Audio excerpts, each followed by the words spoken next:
questions? Anybody? Any topic?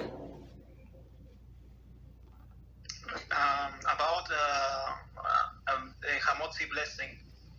Okay.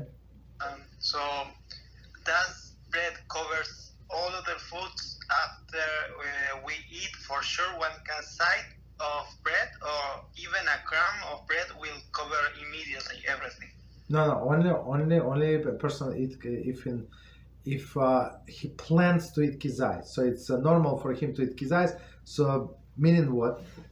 So I can take one bite of my bread. Let's say I have Kezayis, like this 1 ounce to 28 grams. It's a very good question, right? But I took a small bite and I want to drink something. I want to drink water. I want to start salad. I want to eat a piece of potato, cucumber, something like that. So in this case, since I'm planning to eat this Kezayis of bread in the next 3 to 4 minutes, there is no problem. I can eat other foods. There is no problem. They covered.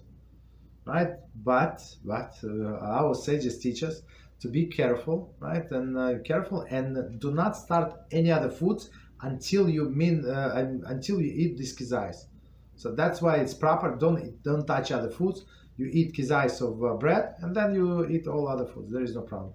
Why? Because they're afraid that you might forget it not to eat this Kezayis in 3 to 4 minutes. That's the thing. But it's only like extra stringency. You're not obligated. You can eat this fish and tomatoes and whatever you want. Okay.